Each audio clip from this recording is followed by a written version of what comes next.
India TV, आपके साथ मैं हूं मीनाक्षी जोशी। वक्त हो गया है राजधर्म का। आतंकवाद, इसके दो चेहरे नहीं हो सकते हैं। हमें समझना होगा कि गुड टेररिज्म और बैड टेररिज्म के बीच में कोई थिन लाइन नहीं है, कोई ग्रे शेड नहीं है। ये क्रिस्टल क्लियर है, ब्लैक है या व्हाइट है। और टेररिज्म का रंग काला है, स्याह है, ब्लैक है। ये बातें मैं इसलिए कह रही हूं क्योंकि ओटीटी प्लेटफॉर्म नेटफ्लिक्स पर एक वेब सीरीज आई है। नाम है IC-814 द कांधार हाईजैक। 1999 का साल, 1999, जब एक सदी खत्म हो रही थी और हम नई सदी 21st सेंचुरी में बस जाने ही वाले थे, तब भारत का विमान IC-814 को 5 आतंकियों ने हाईजैक किया। यह अब तक का सबसे लंबा हाईजैक था। सर्वाइवर्स के लिए यह एक ट्रॉमा था। अगर कोई यह सीरीज बताने की कोशिश करे कि आतंकी का भी एक सॉफ्ट एंगल होता है, कोई क्रिएटिव लिबर्टी लेकर यह बताने की कोशिश करे कि इंडियन ब्यूरोक्रेसी कॉम्पिटेंट नहीं थी, कोई एक सीरीज के जरिए यह बताने की कोशिश करे कि इस हाईजैक में पाकिस्तान और ISI से ज्यादा इंटरेस्ट तो अलकायदा, तालिबान और उसामा बिन लादेन का रोल था, तो यह इतिहास के साथ मजाक होगा। Half knowledge is dangerous. केवल हिंदू कोड नेम आतंकियों का बता देना और उनकी असली पहचान को इसलिए छिपा देना कि दुनिया इस्लामोफोबिया से ग्रसित हो जाएगी, इसे प्री कंसीव्ड नोशन यानी कि पूर्वाग्रह से ग्रसित होकर आधा सच बताना कहा जाएगा। आज मैं आपको IC-814 द कांधार हाईजैक की असली कहानी बताने जा रही हूं, असली सर्वाइवर्स की असली जुबानी बताने जा रही हूं। बात 25 साल पुरानी है। तारीख थी 24 दिसंबर 1999। नए साल से केवल 6 दिन दूर नेपाल के काठमांडू एयरपोर्ट से इंडियन एयरलाइंस का विमान IC-814 ने शाम 4:20 पर उड़ान भरी। इस विमान को दिल्ली एयरपोर्ट पर लैंड करना था, लेकिन 10 मिनट के बाद ही विमान IC-814 इंडियन एयर स्पेस में प्रवेश भी कर गया। विमान के कॉकपिट में पायलट देवी शरण और को पायलट सिंह साथ बैठे थे। विमान में इनके अलावा 6 और क्रू मेंबर्स थे। साथ ही 163 यात्री भी विमान में सवार थे, लेकिन इस विमान में 5 हाईजैकर्स भी बैठे थे, जिसकी खबर किसी को नहीं थी।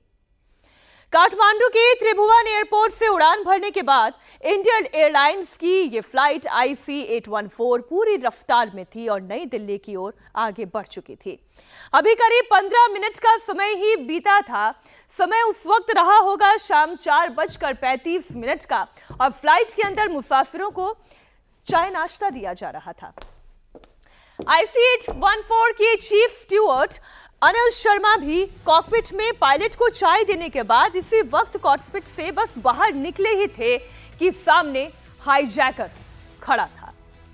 हाईजैकर मुखौटा पहने हुए था, मास्क लगाए हुए था, उसने मंकी कैप पहना हुआ था, उसने आंखों पर चश्मा लगाया था। वो सीधा कॉकपिट के अंदर जा घुसा। उसके हाथ में एक पिस्टल थी और दूसरे हथियार थे। उसने पायलट देवी शरण पर पीछे से पिस्टल तान दी। पायलट देवी शरण ने देखा कि कुल 5 हाईजैकर्स प्लेन में हैं, उनके पास असलहा है, उनके पास बारूद है। सभी हाईजैकर्स ने मंकी कैप पहन रखा था। पायलट देवी शरण ने अनाउंस किया और सभी यात्रियों से धैर्य रखने को कहा। उन्होंने कहा कि विमान का अपहरण हो चुका है।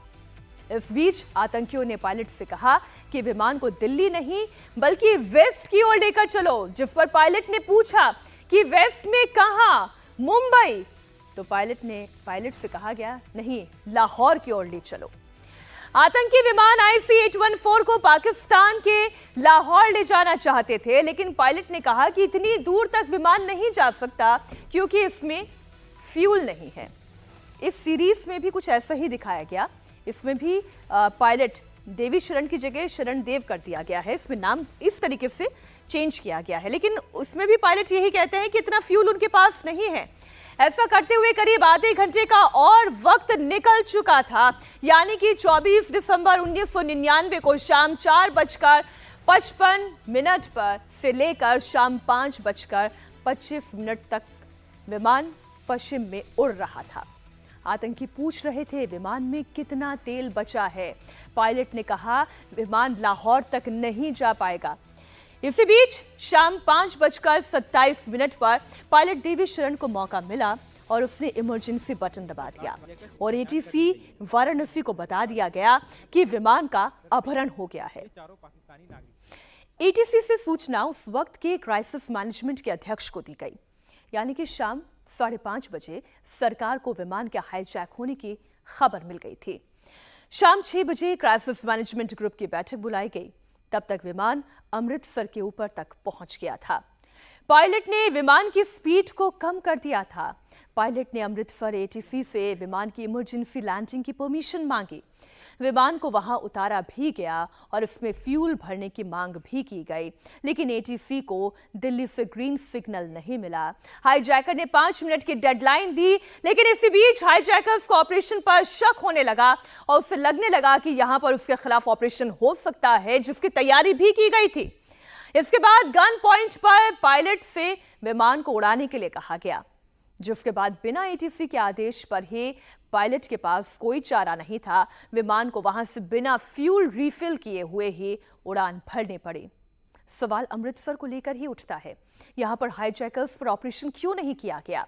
तो इसका खुद अजीत डोभाल ने जवाब दिया था, सुन लीजिए।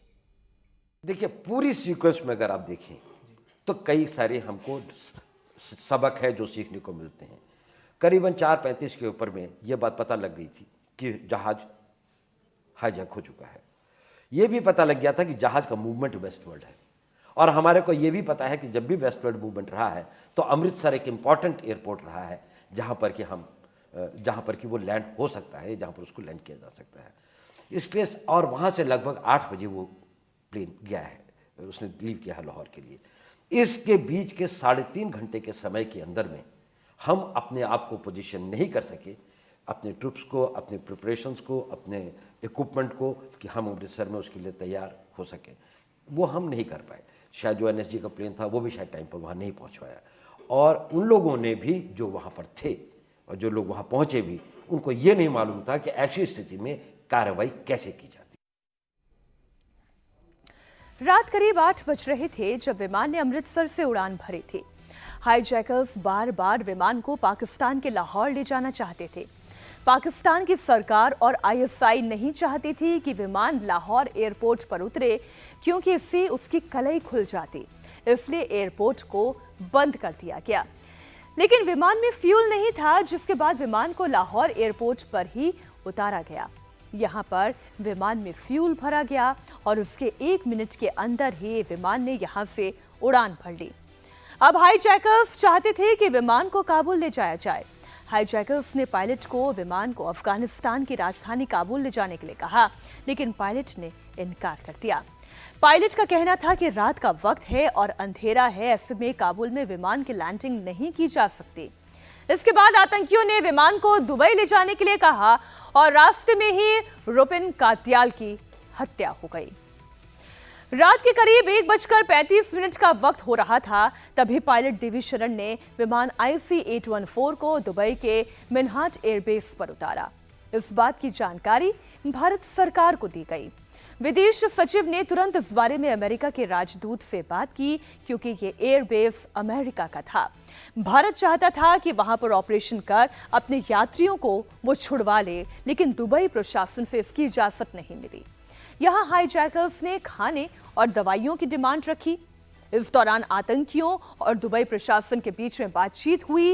इसमें आतंकियों ने 25 यात्रियों को रिहा किया। रुपिन कात्याल का शव यूएई अथॉरिटी को सौंपा गया। डोभाल के मुताबिक बंधक संकट के दौरान वो आतंकियों से सख्ती से निपटना चाहते थे, लेकिन भारत सरकार के मुश्किल वक्त की बढ़ती हुई सुई के साथ ये चिंता भी अब बढ़ रही थी। प्रॉब्लम की बात ये थी कि एक एक पैसेंजर के बारे में उनका हमेशा ये रहता था, ये तो आपकी मजबूरी है कि आपको हम इन्हें छोड़ना ही पड़ेगा।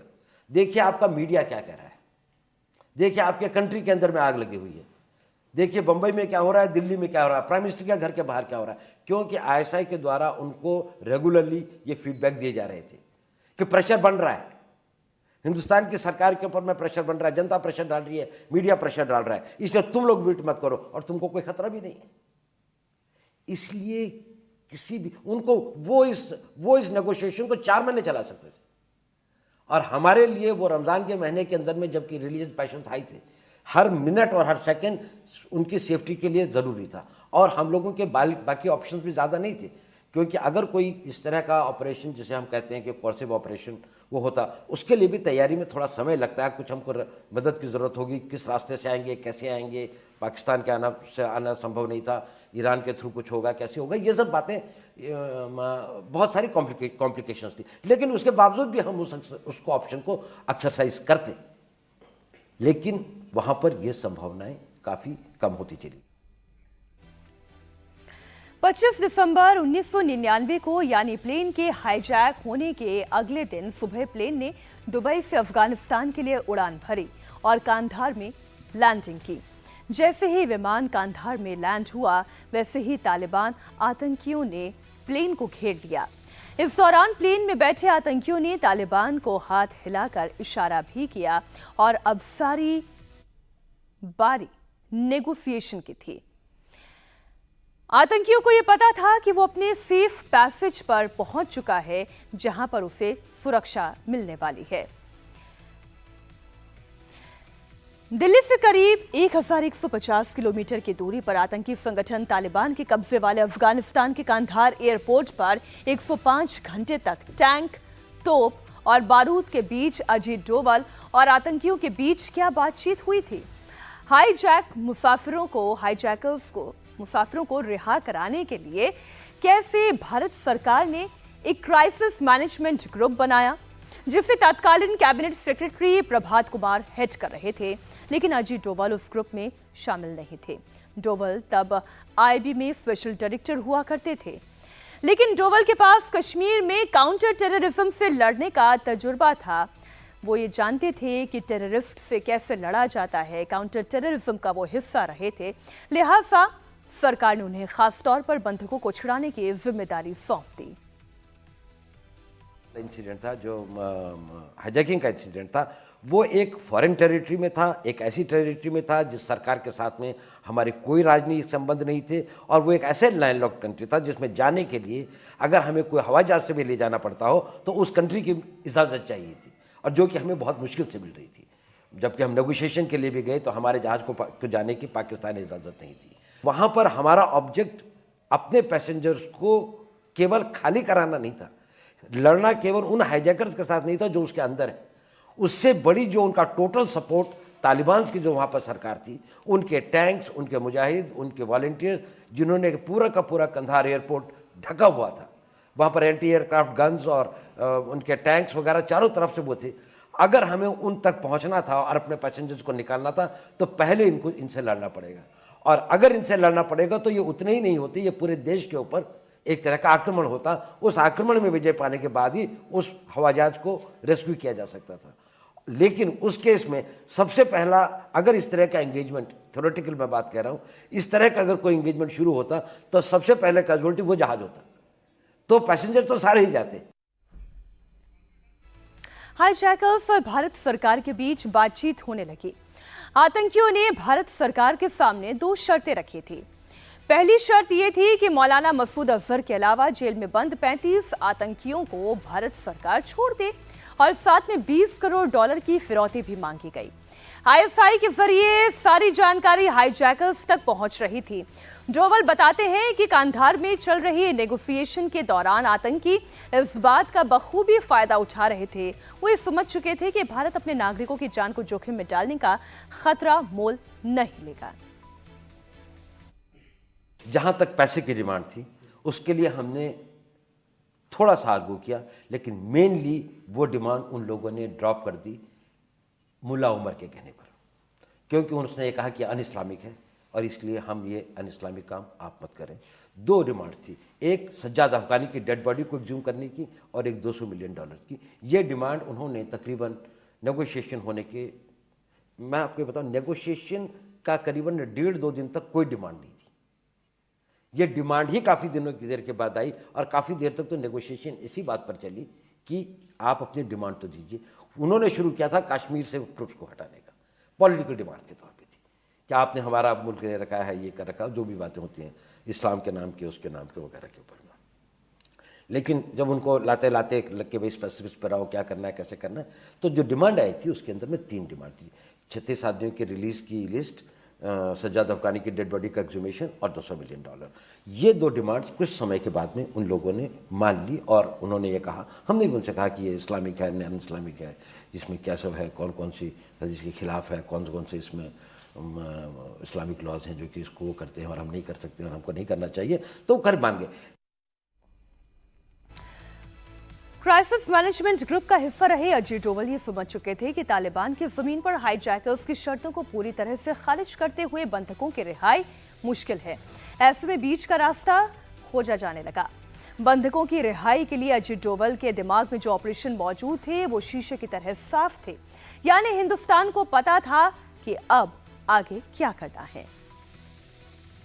कि किसी भी ऑपरेशन की सिचुएशन के अंदर में, किसी भी ऑपरेशनल एंगेजमेंट में आपका एग्जीक्यूटिव एक्शन उन वही होता है जो कि अवेलेबल विकल्पों में सबसे अधिक इफेक्टिव हो सकता है, सबसे अधिक कॉस्ट इफेक्टिव हो सकता है, सबसे ज़्यादा सक्सेस के चांसेस हो और सबसे जल्दी से जल्दी समय में पूरा किया जा सकता हो।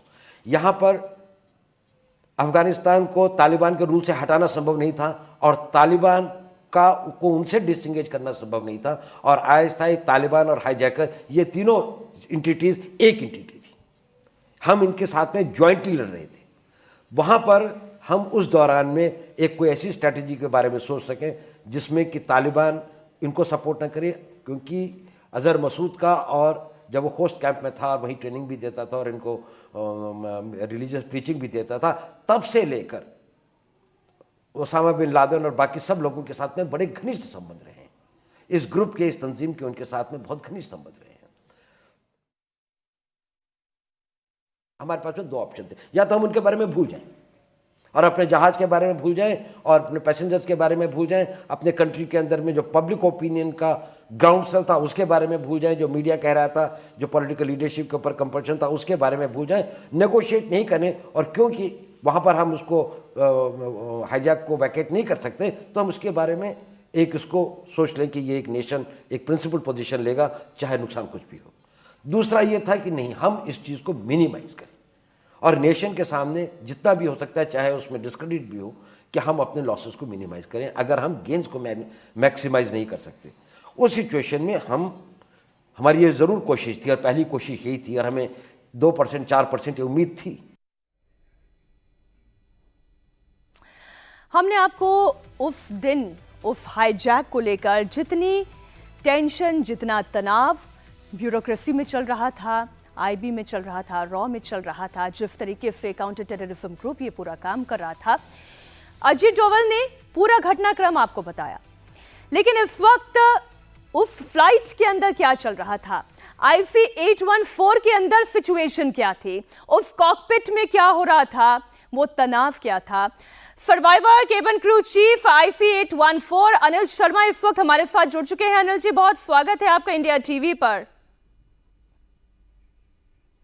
अनिल जी, आपने क्या ये सीरीज देखी, कांधार हाईजैक? जरूर देखी, 5.5 एपिसोड देखे हैं, अभी फाइनल पहुंचा नहीं हूं वहां तक, और पहुंचने की हिम्मत भी नहीं हो रही थोड़ी, बिकॉज मेरी असहमति है जिस ढंग से चीजों को दर्शाया गया है। अनिल जी, मैं पहले असहमतियों पर ही बात कर लेती हूँ, क्योंकि आप सर्वाइवर हैं, आपने खुद ने वो पूरा महसूस किया, वो झेला, वो किसी भयानक सपने से तो कम नहीं, मैं कह सकती हूँ, ये तो हकीकत थी। उस वक्त क्या हुआ और इस सीरीज में ऐसा क्या है जो आपको लग रहा है कि ये ठीक नहीं है, ये गलत है, या आप कह रहे हैं मेरी असहमति है? देखिए मीनाक्षी, फर्स्ट ऑफ ऑल इन लोगों ने जो लिखा है कि जी बेस्ड ऑन अ बुक, ठीक है, then they say it's fictionalized drama, then they show उसके फुटेज दिखाना शुरू कर देते हैं ब्यूरोक्रेटिक एक्टिविटी की। अब मुझे सच पूछिए, हो सकता है मेरी समझने की शक्ति उतनी ना हो कि एक्चुअल में क्या दिखाना चाहते हैं। उनके डिफेंडर्स कह रहे हैं it's a work of art, आप क्रिएटिव एंगल से देखिए। मैं तो as a person who was involve affected था, मैं तो उसको उस एंगल से नहीं देख सकता था ना। मैं तो यही देखूंगा कितनी अगर आपने IC 814 उसको टाइटल ना दें और फिर जो मर्जी कर लें, मैं उसमें नहीं कह सकता। जमीन एक मूवी बनी थी अजय देवगन वाली, उसमें कुछ कुछ वो दिखाया गया, तो मैं मुझे उससे क्यों तकलीफ होगी। उन्होंने तो क्लेम नहीं करा कि ये था। यहाँ आप उसका टाइटल भी यूज कर रहे हैं, उनके जो मेन कैरेक्टर्स हैं उनको भी थोड़ा फेर बदल करके दे रहे। You know, the very fact कि उन्होंने कमांडर का नाम हल्का सा चेंज करा है, देवी शरण से शरण देव बना दिया, हम्म। वो इसलिए रियलिटी के क्लोज भी रहना चाहते हैं। पर जहां पे उनको कन्वीनियंट है वो कहते हैं कि नहीं, हम तो इसको सिर्फ एक रिप्रेजेंटेशन कर रहे हैं ताकि आने वाली जनरेशन्स के साथ हो सके। अब आने वाली जनरेशन्स को भी अगर आप गलत पेश करेंगे तो वो तो इसी को विश्वास कर लेंगे ना। तो जैसे मेरे को उन्होंने शुरू में मारते हुए मतलब उनको लहू लुहान दिखाया मुझे, वो सही नहीं है। हॉस्टेस को बाद में थप्पड़ मारते हुए दिखाया, वो सही नहीं है। एंड 5 कैबिन को इंट्रोड्यूस नहीं कराया, वो कहाँ तक उसकी जस्टिफिकेशन है। वो तो टेक्निकल पॉइंट ऑफ व्यू से भी एक बहुत आपत्तिजनक चीज इसलिए है कि आप डिटेल दिखाएंगे तो ही तो वो कन्विंसिंग लगेगा। तो आप कह रहे हो कि हमारे पास मतलब we have one of the best directors of Indian cinema, तो रिसर्च टीम हमारी बड़ी अच्छी है। हमने बुक पे बेस करा है, मेरी बुक पे भी उन्होंने लिखा है कि बेस्ड ऑन दिस थिंग। मैंने तो वहां पे कहीं बुक में इस तरह की बेहुदा बातें नहीं दिखाई।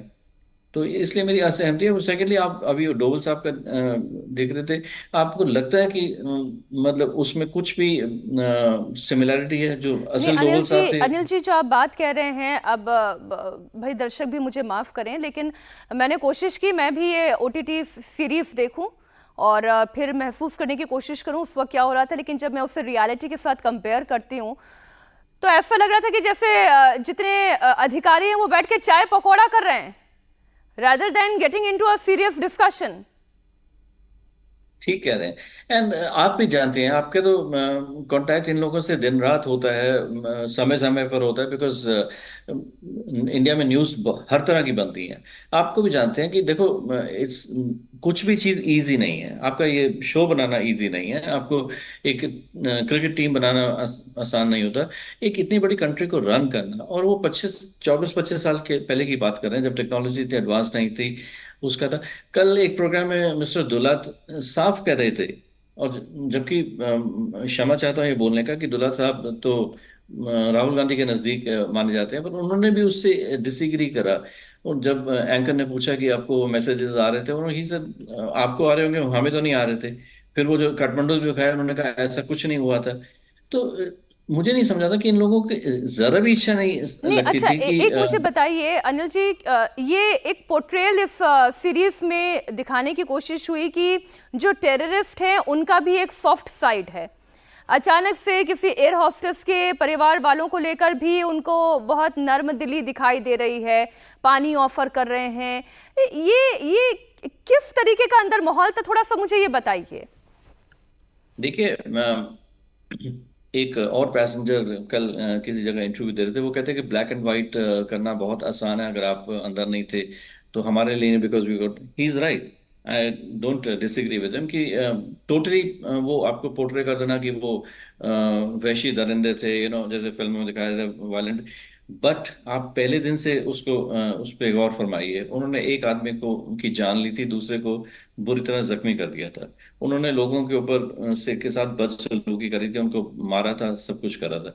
अब ऐसा बंदा कुछ दिन बाद पलट के तुमसे आके कहे कि नहीं मेरी सिस्टर्स कैसी हैं वैसी हैं, मेरे लिए बड़ा मुश्किल है कि मैं ये मान लूं कि उसका बहुत नरम दिल था। नरम दिल था, उसको जरूरी था भाई।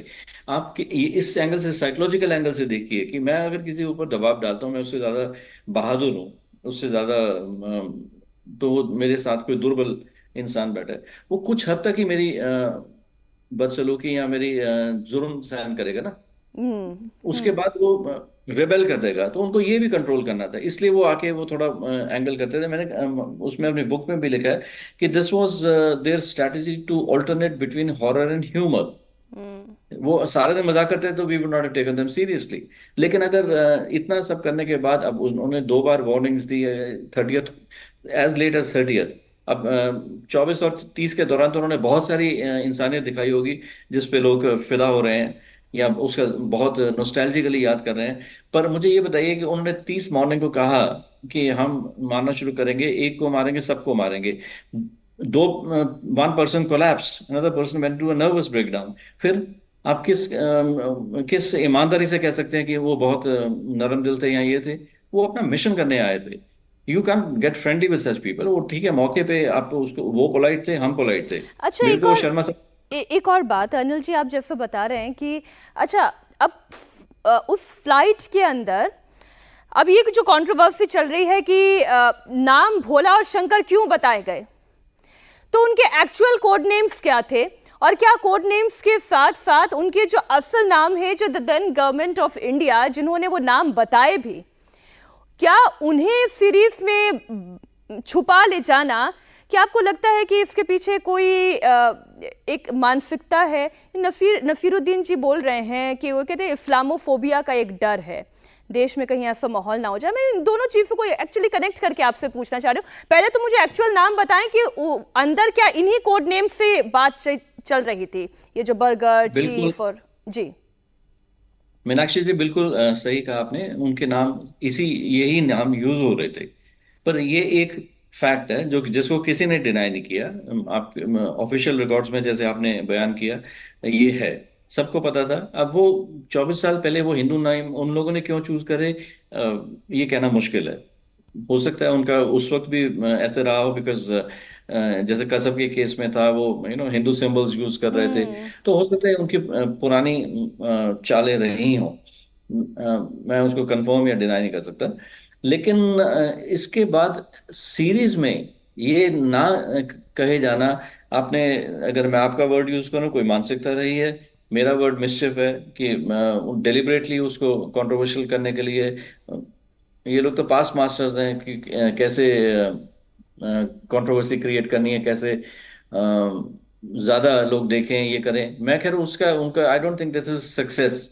अगर आप लोग कंट्रोवर्सी करते हैं and work of art gets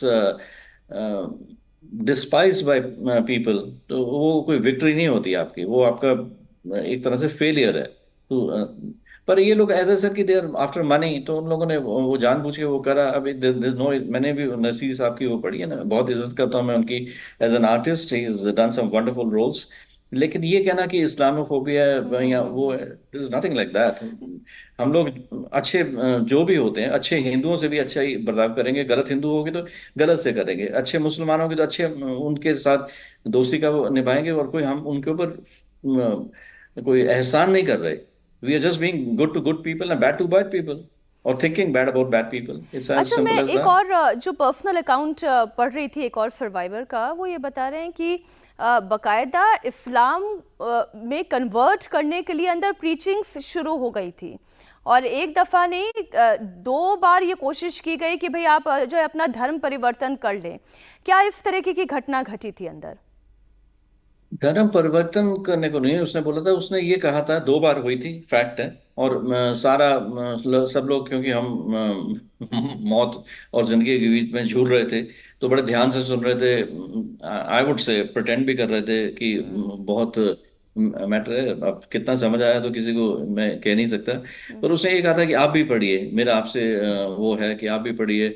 उसने ये भी कहा था कि अगर हम कुछ गलत कर रहे हैं तो शायद हमारी अंडरस्टैंडिंग कुरान की गलत है। एंड वी वर होपिंग कि उसको शायद यही चीज़ याद अगर आ गई तो हम पे और जुल्म नहीं करेगा या करेंगे।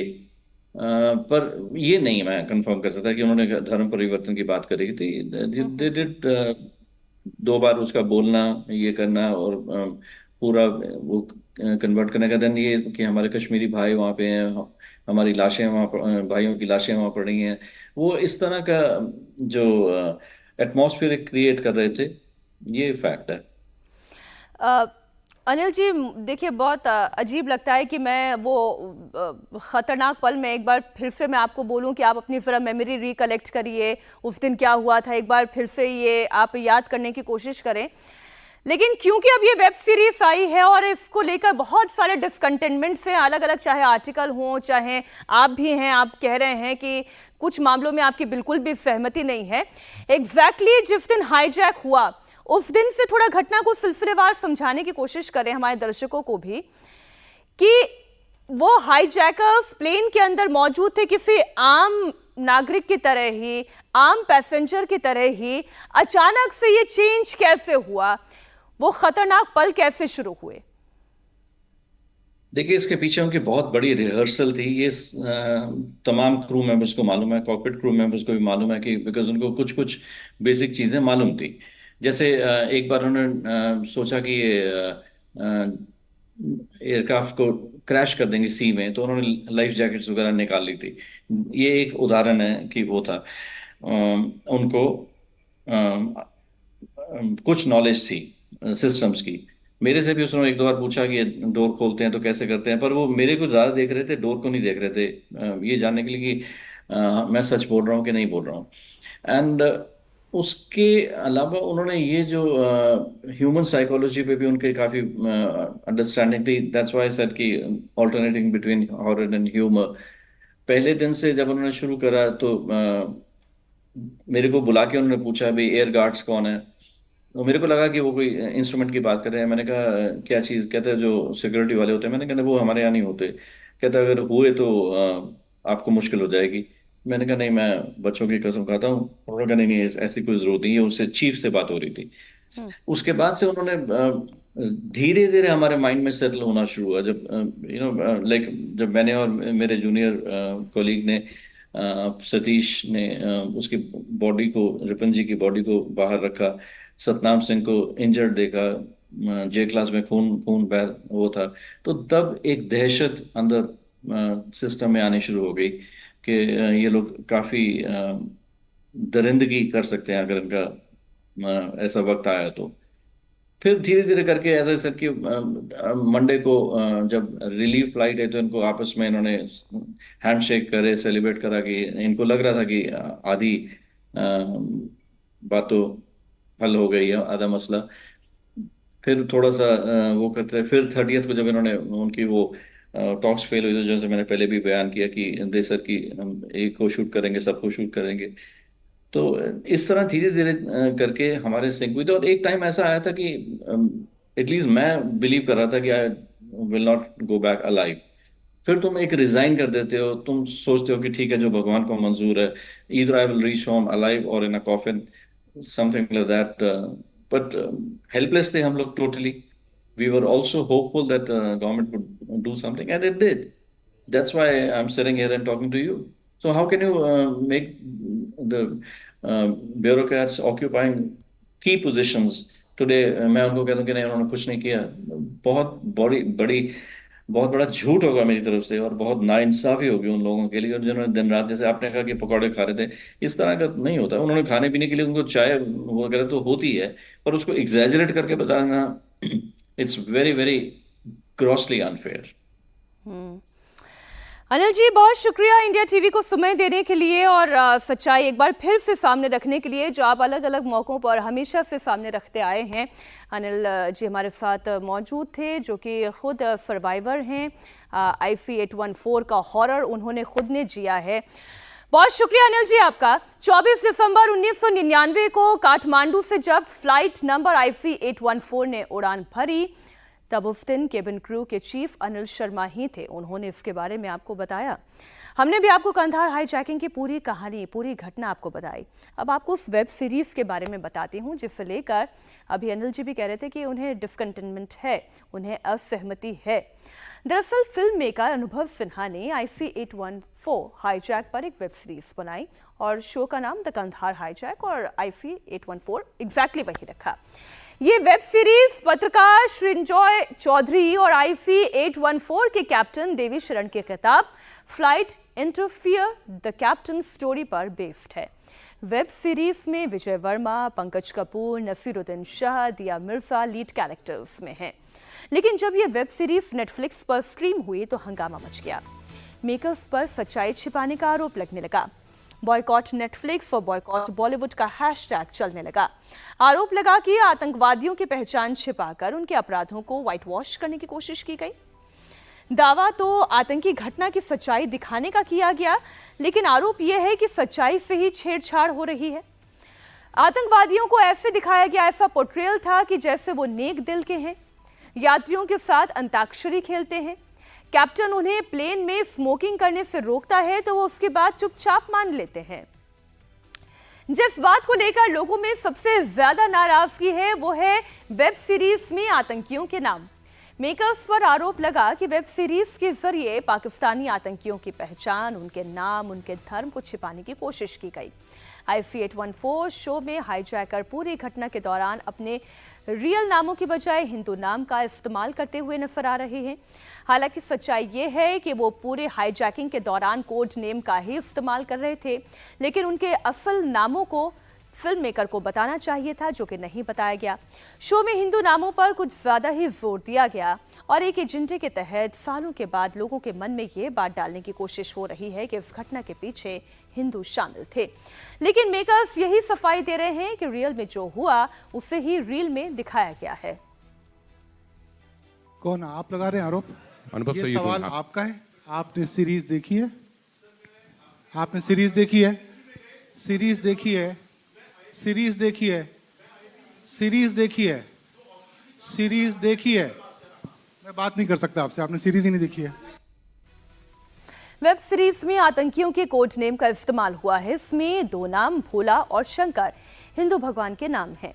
वेब सीरीज में इसका इस्तेमाल हुआ है और इसके अलावा डॉक्टर, बर्गर और चीफ भी आतंकियों के कोड नेम थे। उनका भी शो में भरपूर तरीके से इस्तेमाल किया गया, जबकि भोला का असली नाम मिस्त्री जहूर इब्राहिम था। शंकर कोड नेम वाले आतंकी का नाम शाकिर, चीफ का नाम इब्राहिम अतहर था, डॉक्टर था शाहिद अख्तर सईद और बर्गर था सनी अहमद काजी। वेब सीरीज के मेकर्स कह रहे हैं कि आतंकियों के ये कोड नेम सरकारी रिकॉर्ड में भी हैं। शो में कुछ गलत नहीं दिखाया गया है, लेकिन सवाल यह है कि आतंकियों ने प्लेन हाईजैक करने के लिए अपने नाम छिपाए तो छुपाए, आपने क्यों नहीं उनके असली नाम सही बताए? क्यों आतंकियों के हिंदू कोड नेम पर इतना जोर दिया गया? वेब सीरीज को लेकर बवाल बढ़ा तो केंद्र सरकार भी एक्शन में आई। सूचना प्रसारण मंत्रालय ने नेटफ्लिक्स इंडिया के कंटेंट प्रमुख मोनिका शेरगिल को तलब किया और वेब सीरीज में जिस तरह से कुछ सीन और कैरेक्टर्स को फिल्माया गया उसे लेकर कड़ी असहमति जताई। करीब 40 मिनट बैठक चली। इसमें OTT प्लेटफॉर्म की ओर से कहा गया कि वो इसके लिए डिस्क्लेमर चलाएगा, जिसमें आतंकियों के असली नाम और कोड रहेंगे। वेब सीरीज के डिस्क्लेमर में अब आतंकियों के असली नाम दिखाए जा रहे हैं, लेकिन सवाल यही है कि यह काम तो पहले भी किया जा सकता था। वो आतंकी हैं जिन्होंने 8 दिन तक 179 यात्रियों को खौफ के साए में रखा, जिन्होंने हनीमून से लौट रहे रुपिन कातियाल की गला रेत कर हत्या कर दी, जिन्होंने यात्रियों पर धर्म बदलने का दबाव डाला, उन्हें बाकायदा इस्लामिक प्रीचिंग दी। उनका सच पूरी तरह से आखिर क्यों नहीं बताया गया? हमारे संवाददाता पुनीत परिंजा ने चंडीगढ़ में रहने वाली IC-814 की एक ऐसी ही सर्वाइवर से बात की, जिन्होंने खौफ के वो 8 दिन न सिर्फ अपनी आंखों से देखे, वो घंटे आज भी उन्हें याद है। IC-814 की सर्वाइवर पूजा कटारिया ने जो बताया, आप उसे सुनिए, समझिए कि प्लेन को हाईजैक करने वाले आतंकी कितने खूंखार थे। 1999 में काठमांडू से इंडियन एयरलाइंस का एक प्लेन हाईजैक होता है। पहले उसे अमृतसर, फिर लाहौर और उसके बाद कंधार ले जाया जाता है। उसमें से एक सर्वाइवर हमारे साथ हैं, पूजा कटारिया, उनसे हम बात करते हैं। वहां पर अंदर क्या माहौल था उस समय, जो अंदर जो पूरा प्लेन के अंदर, क्योंकि आप तो चश्मदीद हैं। हाँ जी, अंदर तो किसी को भी कुछ पता ही नहीं चल रहा था कि ये हो क्या रहा है, बट डरे तो सब हुए थे। कि लास्ट डे थोड़ा पैनिक हो गया था, क्योंकि जब उन्होंने अनाउंस कर दिया था कि अब हम आपको मारने लगे हैं, स्टार्टिंग करेंगे और लास्ट वाला भी मरेगा क्योंकि आपकी गवर्नमेंट हमारी बातें नहीं मान रही। विवाद केवल IC-814 के कैरेक्टर्स को लेकर नहीं है, विवाद वेब सीरीज में काम करने वाले मशहूर अभिनेता नसीरुद्दीन शाह के बयान पर भी है। इसमें वो इस्लामोफोबिया वाली बात कहते हैं। विमान हाईजैक की खबर सुनने के बाद उन पर क्या असर हुआ था, इसके जवाब में नसीरुद्दीन शाह ने कहा कि वो उस वक्त 50 साल के थे और जैसे ही घटना के बारे में उन्होंने सुना वो परेशान हो गए थे। उन्होंने कहा कि उन्हें डर था कि इससे इस्लामोफोबिया की लहर उठ सकती थी, हालांकि ऐसा नहीं हुआ। I remember being extremely disturbed because I feared that it would provoke another wave of Islamophobia. And luckily at that time it didn't. But I remember feeling terribly concerned about the situation and what it would lead to. And there was a feeling of ambivalence at the end when the whole crisis was resolved. Because I was left with a feeling of unease when the deal was struck. I could not pinpoint why I feel this, but I did feel that the passengers and the pilot had been through an absolutely horrifying time, and this was no closure. This is what I remember feeling. While playing it, of course, I've never been in a crisis management. कोई fantasy story तो नहीं जिसे अपनी तरह से creative liberty लेते हुए कुछ भी बनाकर जनता के सामने परोस दिया जाए। जब बात रियलिटी की हो रही है, ऑथेंटिसिटी की हो रही है, तो उन हकीकतों का भी इजहार होना चाहिए। वहां पर क्रिएटिव लिबर्टी नहीं, वहां पर सिर्फ रियलिटी होनी चाहिए।